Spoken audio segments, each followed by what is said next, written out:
નમસ્કાર વિદ્યાર્થી મિત્રો, કેમ છો? જય શ્રી કૃષ્ણ. આપ સર્વે મજામાં હશો? આજે આપણે આપણું પર્યાવરણ ધોરણ 10 વિજ્ઞાન ચેપ્ટર નંબર 13 ના હેતુલક્ષીની પ્રેક્ટિસ કરીશું. તો ચાલો શરૂઆત કરીએ. પ્રથમ એમસીક્યુ, નીચેનામાંથી કયું કૃત્રિમ નિવાસન તંત્ર છે? ચાર ઓપ્શન આપણને આપેલા છે. જોઈએ. પહેલો છે તળાવ, સરોવર, વાવણી કરેલ ખેતર કે જંગલ.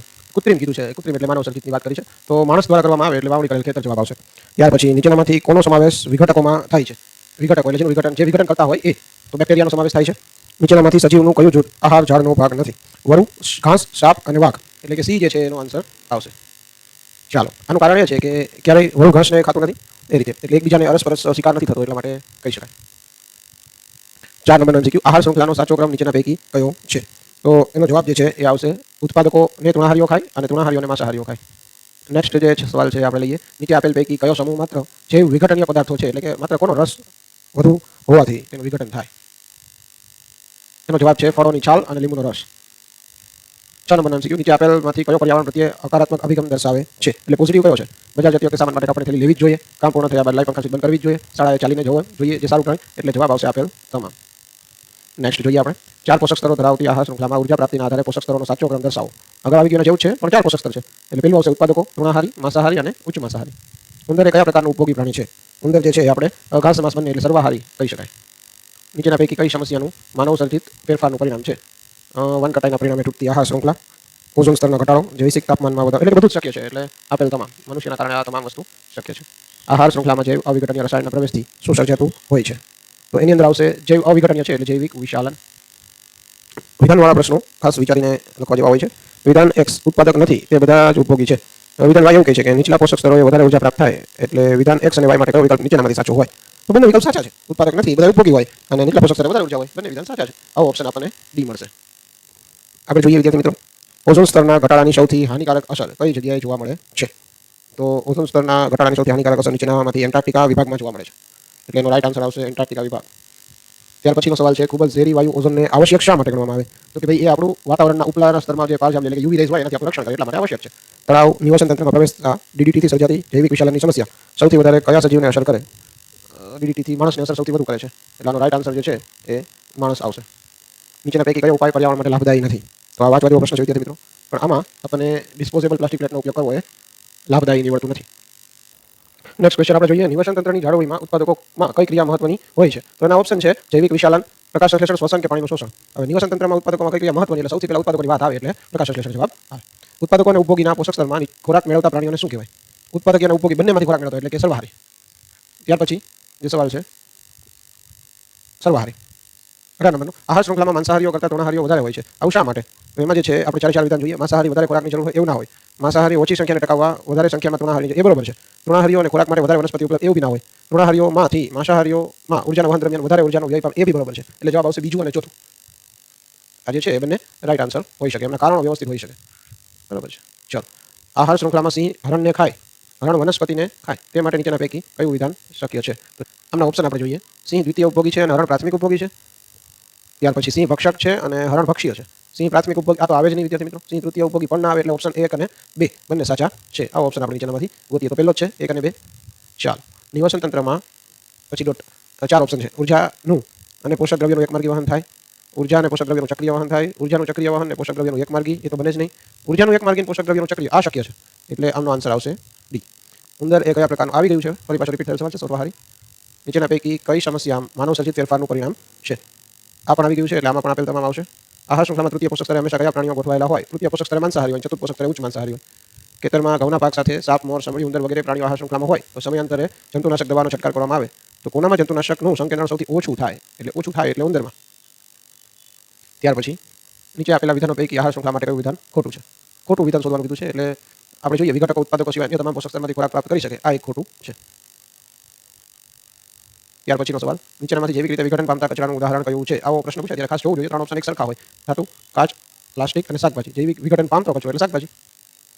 તો આ ત્રણેય જે છે જૈવિક અવિઘટનીય થયા. નીચેનો પ્રશ્ન એના જેવો જ છે. અવિઘટનીય કચરો એટલે વિઘટન ન પામતા હોય તેવો કચરો, તેમાં આવશે પોલિથીન. ત્યાર પછીનો સવાલ છે 28 નંબરનો, નિવાસન તંત્ર કઈ આંતરક્રિયા તંત્રનું બનેલું છે? તો ભૌતિક પર્યાવરણ આવશે અને સજીવો આવશે, એટલે સજીવો અને તેમનું ભૌતિક પર્યાવરણ. 29 નંબરનો સવાલ, આહાર શૃંખલામાં હાનિકારક રસાયણના પ્રવેશથી શું સર્જાય? જૈવિક વિશાલન સર્જાય. અસ્તિત્વ માટે સજીવો પરસ્પર એકબીજા પર આધારિત રહી અને શું સર્જે છે? જૈવિક વિશાલન ઉપરના સમસ્યા છે. એનો જવાબ છે આહાર શૃંખલા સર્જે છે. ત્યાર પછી આહાર શૃંખલામાં સૌર ઉર્જાના રૂપાંતરથી કાર્બોદિતનું સંશ્લેષણ કરતા સજીવો કયા નામથી ઓળખાય છે? તો કાર્બોદિતનું સંશ્લેષણ કરીએ એટલે પ્રાથમિક ઉપભોગીઓ. ત્યાર પછીનો સવાલ, એક આહાર શૃંખલામાં દેડકો, સાપ, ઘાસ અને તીડ જેવા વિવિધ સજીવો સંકળાયેલા હોય તો ત્રીજા પોષક સ્તરે કયું સજીવ હશે? તેમાં આપણે દેડકાને સમાવેશ કરી શકીએ. ચલો, નિવસન તંત્રના ઉત્પાદકો તૃણાહારી અને માંસાહારી ધરાવતું હોવા છતાં તેમાં નીચેના પૈકી કોનો સમાવેશ ન હોય તો તે પૂર્ણ થઈ શકે નહીં. એટલે કે કોણ ના હોય તો પૂર્ણ ન થાય નિવસન તંત્ર. તો એમાં વિઘટકો છે, એની મોટી ભૂમિકા છે, એટલે વિઘટકો. ત્યાર પછીનો સવાલ, નિવસન તંત્ર કયા પોષક સ્તરે સૌથી વધારે ઉર્જા પ્રાપ્ત હોય? સૌથી વધુ ઉર્જા છે નીચલા પોષક સ્તરે હોય, એટલે સૌથી નીચલું પોષક સ્તર ઉત્પાદક હોય. નિવસન તંત્રમાં કયા પોષક સ્તરે સૌથી ઓછી? એટલે આની વિરુદ્ધ. તો આની વિરુદ્ધ છે ઉચ્ચ માંસાહારી. ચાલો, એના પછીનો સવાલ, નીચેના પૈકી કયું વિધાન ખોટું શોધવાનું છે? એટલે આપણે જોઈએ બધા જ વિધાનો. બધી લીલી વનસ્પતિ નીલહારિત લીલ ઉત્પાદકો છે, ખરી વાત છે. લીલી વનસ્પતિ તેમના ખોરાક કાર્બનિક દ્રવ્યોમાંથી મેળવે ન મેળવે, એટલે આ જે છે એ ખોટું છે. ઉત્પાદકો અદ્રાવ્ય અકાર્બનિક દ્રવ્યનો ઉપયોગ કરી તેમાંથી ખોરાક તૈયાર કરે જ છે. લીલી વનસ્પતિ સૌર ઉર્જાનું રાસાયણિક ઉર્જામાં રૂપાંતર કરે જ છે, એટલે જવાબ આવશે બી. નિવસન તંત્રમાં વિઘટકોની ભૂમિકા શું હોય? કાર્બનિકનું અકાર્બનિકમાં રૂપાંતર, એટલે ફેરવે છે. ચાલો, આગળ જોઈએ, નીચેનામાંથી કોણ આહાર શૃંખલાનું નિર્માણ કરે છે? તો હવે આ પ્રશ્ન છે ને મજા આવી જાય. તો એમાં તમે જુઓ, ઘાસમાંથી ઘઉં થાય, ઘઉં અને આંબો એ પોસિબલ નથી. પછી ઘાસને બકરી ખાય, બકરીને મનુષ્ય ખાય, એટલે આ વસ્તુમાં આહાર શૃંખલા રચાય છે. નીચેના પૈકી કયો ઉપાય પર્યાવરણ માટે લાભદાયી છે? પર્યાવરણ માટે પોઝિટિવ ઉપાય છે એ કયો છે જોવાનો છે. તો આ પ્રશ્ન રિપીટ થયો છે, એટલે આપેલ તમામ આવશે. બધું જ કામનું જ છે, જેનાથી પર્યાવરણને લાભ થાય છે. જો દેડકો તાડનો ખોરાક તરીકે ઉપયોગ કરે ત્યારે તેનું વહન કઈ રીતે થાય? દેડકો છે એ તાડ અથવા તીડ, અહીંયા તીડ આવશે વિદ્યાર્થી મિત્રો. તીડનો ખોરાક તરીકે વહન કરે ત્યારે પ્રાથમિક ઉપભોગીથી દ્વિતીય ઉપભોગી તરફ વહન થાય, એટલે જવાબ આવશે સી. ત્યાર પછી છે વિધાનવાળો પ્રશ્ન ફરી પાછો. વિઘટકો તેમની ઉર્જાની જરૂરિયાત સીધી ઉત્પાદકો પાસેથી સંતોષે. વિધાન વાય, નિવસન તંત્રને પ્રાપ્ત ઉર્જાનું પ્રમાણ ઉત્પાદકો કયા દરે પ્રકાશ સંશ્લેષણ કરે તેના આધારે નક્કી થાય છે. તો એ વાત સાચી છે, પણ પ્રથમ વાત છે આપણે ખોટી જણાય છે, એટલે એક્સ ખોટું ને વાય સાચું, એટલે આપણો જવાબ આવશે ડી. વિધાનવાળો પ્રશ્ન ફરી આવ્યો. ભક્ષ્યની સંખ્યાનો ઘટાડો ભક્ષકની સંખ્યાને ઘટાડે છે, તો વાત ખરી છે. વિધાન વાય, ઓઝોન સ્તર હાનિકારક પારજાંબલી વિકિરણોનું શોષણ કરે, એ પણ વાત કરી છે, એટલે બંને સાચા હોય એવો ઓપ્શન આપણે શોધવો જોઈએ. તો એક્સ અને વાય બંને સાચા છે. 43 નંબર, મોટાભાગે નિવસન તંત્રની આહાર શૃંખલામાં પ્રથમ કડી લીલી વનસ્પતિઓ હોય છે, કારણ એનું શું છે? તો કે એ છે ને સૂર્યપ્રકાશનો ઉપયોગ કરી અને ખોરાકનું સંશ્લેષણ કરતી હોય છે, એટલે એ જરૂરી છે. ત્યાર પછી આહાર શૃંખલા માટે કયું વિધાન સાચું છે? સાચું કીધું છે, તો જોઈએ. ઉત્પાદક નથી તે બધા સજીવ ઉપભોગી, આ બરોબર છે. નીચેના પોષક સ્તરે ઉર્જા વધારે પ્રાપ્ત, એ બી સાચું. એક સજીવ કરતાં વધારે આહાર શૃંખલામાં સંકળાયેલા હોઈ શકે. હા, તો આપેલ તમામ. 45 નંબર, તળાવના નિવસન તંત્રમાં પ્રવેશેલા ડીડીટીથી આ વસ્તુ આવી ગઈ છે, રિપીટ થઈ, એટલે માણસ. નીચેના પૈકી કયું જૂથ ફક્ત, અહીંયા જોજો વિદ્યાર્થી મિત્રો, ફક્ત જૈવ અવિઘટનીય દ્રવ્યો ધરાવે છે? તો જોઈએ, લાકડું, કાગળ, ચામડું. નહીં, આ તો જૈવ વિઘટનીય છે. પોલિથીન, ડિટર્જન્ટ, પીવીસી, હા અવિઘટનીય છે. પ્લાસ્ટિક, ડિટર્જન્ટ, કાચ, આ પણ અવિઘટનીય છે. પ્લાસ્ટિક, ઘાસ, એટલે વિઘટનીય આવ્યું, એટલે આનો ઓપ્શન આવશે 2 અને 3. ચલો, આગળ જોઈએ. 47 નંબરનો ક્વેશ્ચન, નીચેના પૈકી કોના દ્વારા આહાર શૃંખલા પોષક સ્તરે સજીવોની મર્યાદિત સંખ્યા હોય છે? સંખ્યા જે છે મર્યાદિત થાય છે. તો ઉપલા પોષક સ્તરે પ્રાપ્ત ઉર્જામાં જ્યારે ઘટાડો થાય ત્યારે સજીવોની સંખ્યા મર્યાદિત થાય, એટલે આનો જવાબ આવશે એ. નિવસન તંત્રમાં મનુષ્ય માટે કયું પોષક સ્તર છે? મનુષ્ય છે એ બંને પ્રકારનું પોષક સ્તર ધરાવે, એટલે એને સર્વાહારીમાં લેવામાં આવે છે. કોઈ આહાર શૃંખલામાં અવિઘટનીય જંતુનાશકોનું પ્રમાણ પ્રત્યેક ઉપરના પોષક સ્તરની માત્રામાં સંચિત થાય, જેને શું કહેવાય? જૈવિક વિશાલન કહેવાય. એટલે એક પોષક સ્તરમાંથી બીજા પોષક સ્તરમાં પહોંચે. 50 નંબરનો MCQ, આકૃતિમાં દર્શાવેલ પિરામિડમાં વિવિધ પોષક સ્તર આપેલા છે, જોઈ શકો છો, T1, T2, T3, T4. તો કયા પોષક સ્તર પર સૌથી વધુ ઉર્જા પ્રાપ્ત થાય? આપણને ખબર છે નીચલા પોષક સ્તર હોય, એટલે નીચલું પોષક સ્તર T1. 51 નંબરનો સવાલ ફરી પાછો થોડો કન્ફ્યુઝિંગ જેવો છે, પણ જોઈએ. માત્ર જૈવ વિઘટનીય કીધું, અગાઉ આવ્યું તેમાં જૈવ અવિઘટનીય હતું. અહીંયા જોઈએ માત્ર જૈવ વિઘટનીય, એટલે કે આનો અંદર આવશે ઘાસ, લાકડું. હકીકતે માત્ર જૈવ વિઘટનીય પદાર્થો હોય એટલે ઘાસ, પુષ્પો, ચામડું હોઈ શકે, ફળોની છાલ, કેક તેમજ લીંબુનો રસ હોઈ શકે, કેક, લાકડું તેમજ ઘાસ પણ હોઈ શકે, એટલે એનો રાઈટ આન્સર આવશે 1, 3 ઓર 4. નેક્સ્ટ ક્વેશ્ચન આપણે જોઈશું, ખાલી જગ્યા. એમાં પ્રથમ છે, આહાર શૃંખલામાં પ્રથમ પોષક સ્તર ખાલી જગ્યા હોય તો ઉત્પાદકો. આનો આન્સર આવશે ઉત્પાદકો. સૂક્ષ્મજીવો દ્વારા વિઘટન પામતા નકામા દ્રવ્યો વિઘટન પામી જાય એટલે જૈવ વિઘટનીય કહી શકાય. ત્યાર પછી નિવસન તંત્રમાં ઉર્જાનો મુખ્ય સ્ત્રોત જે છે સૂર્ય હોય છે, એટલે સૂર્યપ્રકાશ. ત્યાર પછી હરિતદ્રવ્ય ધરાવતા ઉત્પાદક સજીવો સૌર ઉર્જાનું ખાલી જગ્યામાં રૂપાંતર કરે, સૌર ઉર્જાનું રાસાયણિક ઉર્જામાં રૂપાંતર કરે છે. ત્યાર પછી પારજાંબલી યુવી વિકિરણની અસરથી ચામડીનું કેન્સર થાય, એની જગ્યાએ ત્વચા પણ લખેલું હોય, સ્કિન પણ લખેલું હોય. જૈવ ઘટકો અને અજૈવ ઘટકોની પરસ્પર આંતરક્રિયાથી શું બનતું હોય છે? તો નિવસન તંત્ર બનતું હોય છે. ત્યાર પછીનો સવાલ આપણે જોઈએ, જૈવ અવિઘટનીય દ્રવ્યોથી આહાર શૃંખલામાં ખાલી જગ્યાની સમસ્યા સર્જાય. સમસ્યાની વાત આવે તો જૈવિક વિશાલન. નિવસન તંત્રમાં મનુષ્ય માટે ખાલી જગ્યા પોષક સ્તર આવેલું હોય છે, તો મનુષ્ય માટે એક કરતાં વધુ પોષક સ્તર શક્ય છે, કારણ કે ઘણા મનુષ્યો શાકાહારી હોય, ઘણા મનુષ્યો માંસ અને શાક બંનેનો ઉપયોગ કરતા હોય, એટલે સર્વાહારી હોય, તો એક કરતાં વધુ. 60 નંબરનો ક્વેશ્ચન, સૂક્ષ્મજીવો દ્વારા વિઘટન પામતા નકામા દ્રવ્યો જૈવ વિઘટનીય કચરો કહી શકાય. 61 નંબર, જૈવ ઘટકો અને અજૈવ ઘટકોની પરસ્પર આંતરક્રિયાથી નિવસન તંત્ર રચાય છે. ખાલી જગ્યા રસાયણનો ઉપયોગ ઓઝોન સ્તર માટે ભયજનક છે, તો એમાં આવશે CFC, ક્લોરોફ્લોરોકાર્બન. બગીચા અને ખેતર એ માનવ નિર્મિત હોય છે, એટલે કે કૃત્રિમ હોય છે. ત્યાર પછી પરોપજીવી નિવસન તંત્રના ખાલી જગ્યા સજીવોની કક્ષામાં આવે તો ઉપભોગીમાં આવે છે. ત્યાર પછી આહાર શૃંખલામાં બધા પ્રાણીઓ ખાલી જગ્યા હોય, પ્રાણીઓ હોય એટલે ઉપભોગીઓ હોય. ત્યાર પછીનો 66 નંબરનો ક્વેશ્ચન, આહાર શૃંખલા ખાલી જગ્યા સજીવોથી અંત પામે અને ત્યાંથી સરળ અકાર્બનિક દ્રવ્યમાં પાછા ફરે, તો એમાં આવશે મૃતોપજીવી.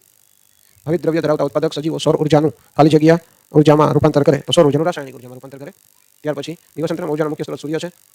જૈવ અવિઘટનીય દ્રવ્યોના આહાર શૃંખલામાં પ્રવેશથી જૈવિક વિશાલન સર્જાય છે. પારજાનું યુવીકરણની અસરથી ચામડીના કેન્સરની શક્યતા છે. નિવસન તંત્રમાં ખોરાક સ્વરૂપે શેનું વહન થાય? તો ખોરાક સ્વરૂપે જેનું વહન થાય છે.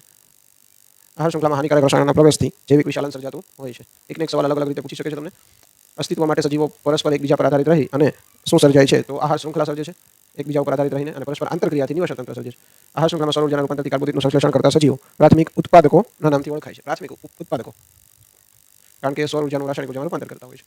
ત્યાર પછી એક આહાર શૃંખલામાં દેડકો છે, સાપ છે, ઘાસ છે અને તીડ છે. વિવિધ સજીવોથી સંકળાયેલા હોય તેમાં ત્રીજા પોષક સ્તરે દેડકો આવશે.